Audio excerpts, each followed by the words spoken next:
여러분 안녕하십니까? 12월 15일 월요일 KBS 아메리카 뉴스입니다. 필라델피아에서 한 퇴역 군인이 친인척에게 총기를 난사해 적어도 6명이 숨졌습니다. 범행 동기는 아직 알려지지 않았습니다. 워싱턴 이주환 특파원입니다.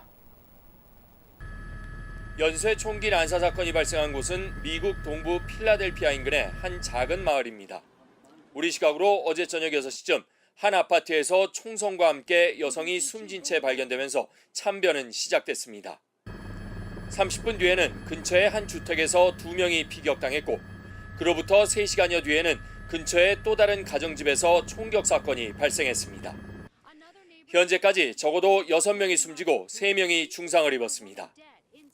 용의자는 퇴역 군인으로 알려진 35살의 윌리엄 스톤으로 중무장 상태로 경찰의 추적을 피해 도주하고 있습니다. The tactical team is moving very slow and methodically because they have information to believe that the person may be barricaded in there and may be armed and dangerous.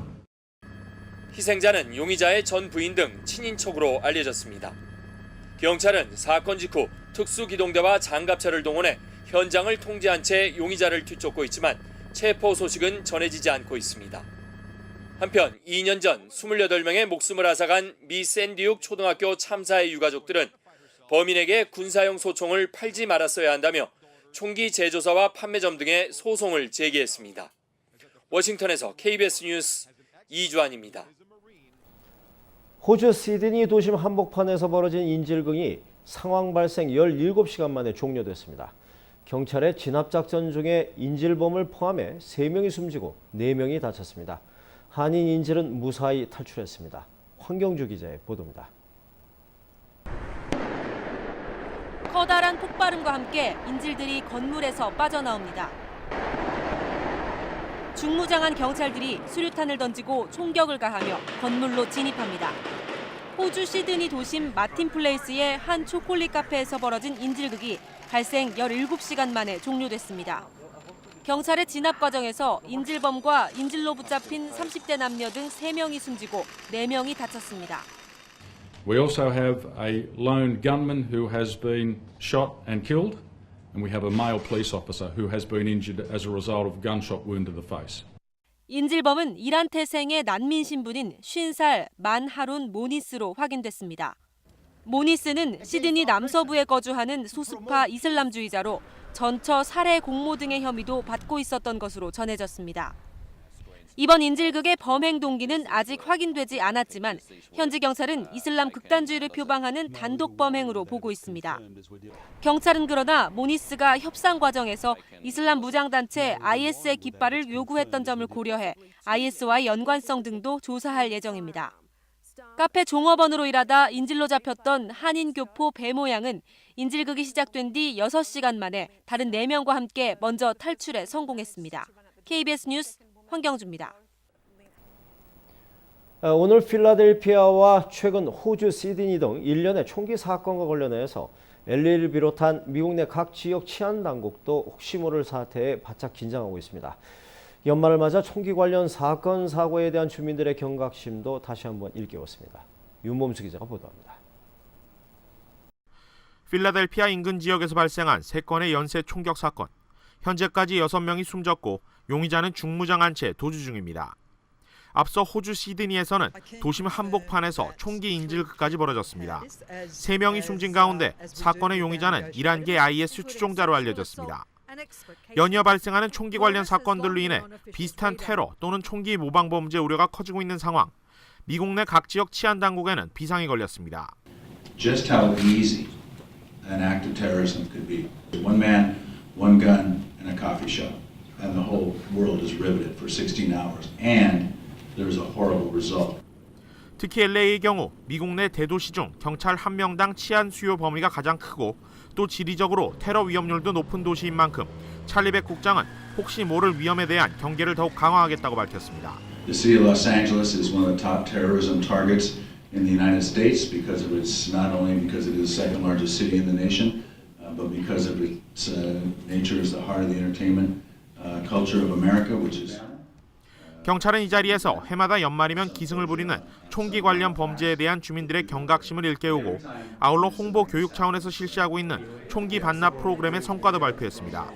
지난 토요일 LA 앞 벤나이스에서 열린 총기 반납 행사를 통해서는 모두 778종의 총기가 수거됐습니다. 지난 2009년부터 시작한 총기 반납 프로그램은 5년 동안 모두 13,696종의 총기가 수거됐는데 경찰은 프로그램을 통해 최소 5% 이상의 총기 사건 감소 효과를 가져온 것으로 평가하고 있습니다. KBS 뉴스 윤범수입니다.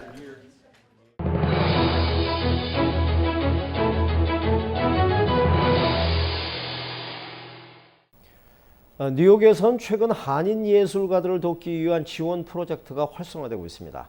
한인 예술가들이 공동 작업을 통해서 서로 공연 정보도 교환하고 서로 다방면에서 지원도 하는 그런 프로그램입니다. 뉴욕 김일강 통신원의 보도입니다.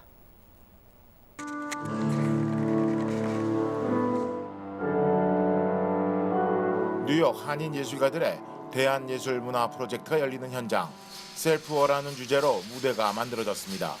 전체 공연에 대한 컨셉은 셀프워라는 주제를 가지고 본인의 이제 이야기를 바탕으로 자기 아티스트 비전을 표현하는 더 그로스 아트 프로젝트 2014라는 제목의 이번 프로젝트는 다양한 분야에서 활동하고 있는 한인 예술가들에게 관객들과 함께 소통할 수 있는 공간을 마련해주는 등 다방면에 걸쳐 한인 예술가들을 지원하기 위한 실험적인 무대입니다.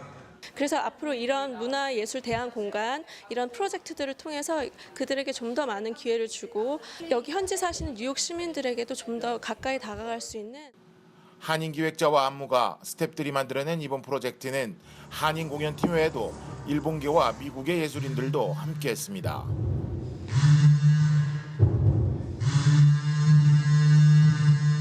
공연의 짜임새라든지 그리고 연기자들의 연기를 보고 후에 전율을 느낄 수 있는 그런 공연이었던 것 같습니다. 就是用肢体来他们用肢体来表达年轻人的情感，喜怒哀乐，就是很受启发。 더 그로스 아트 프로젝트는 매년 새로운 주제를 통해 한인 예술가들의 공동 작업과 공연 지원을 위한 무대를 만들 예정입니다. 지금까지 뉴욕이었습니다. 미국 해군이 바닷속 정보를 모으는 군사용 로봇 물고기를 개발해서 해저 깊숙이 잠수하는 실험에 성공했습니다. 잠시 후에 관련 소식 이어집니다.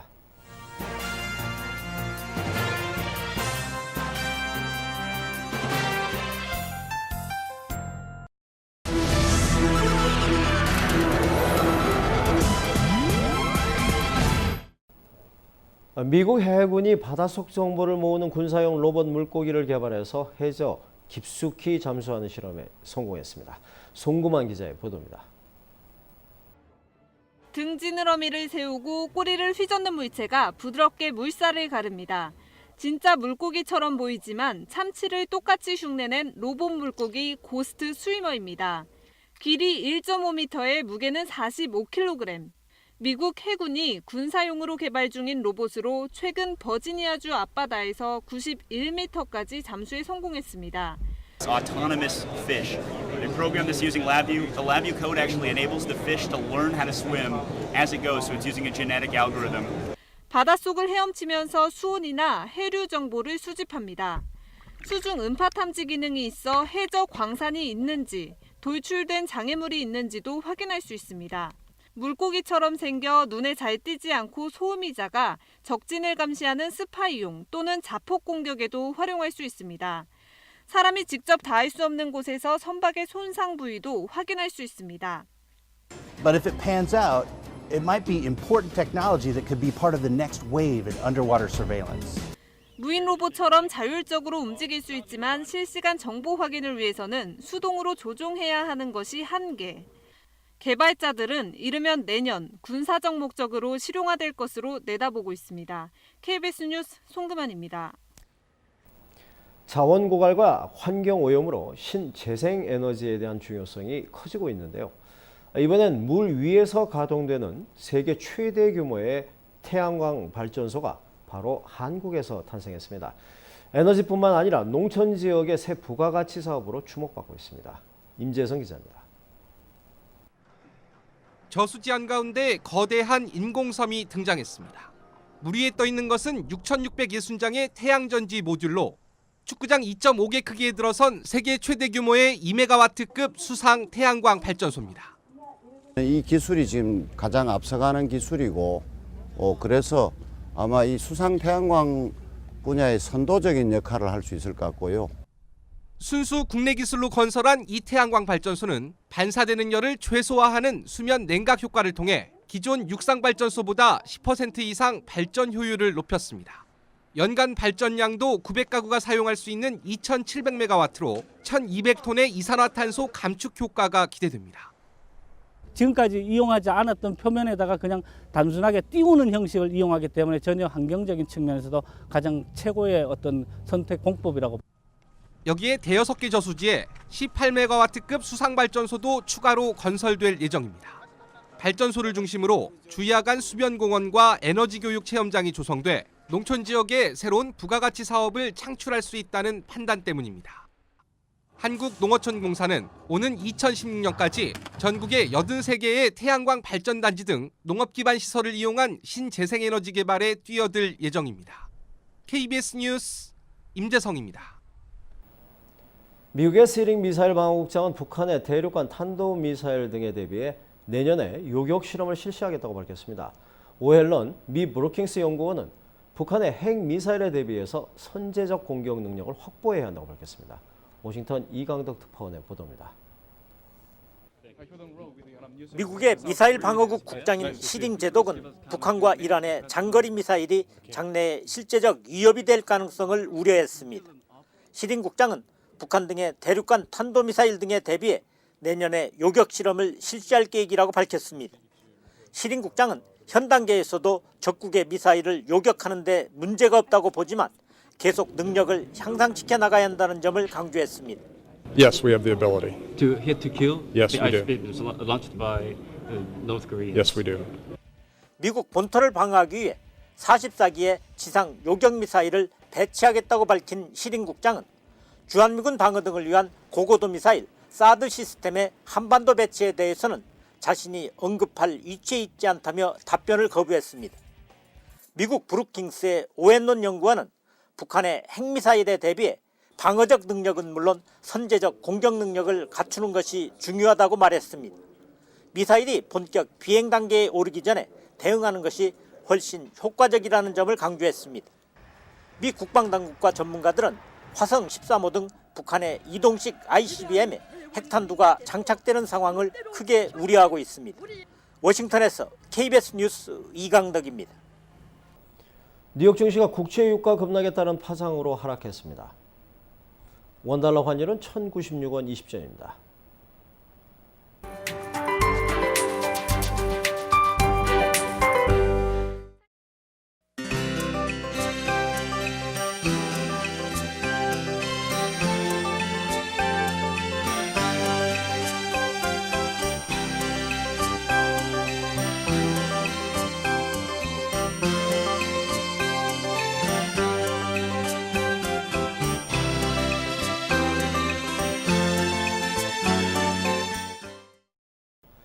월요일 밤 KBS 아메리칸 뉴스를 마칩니다. 시청해주신 여러분 고맙습니다.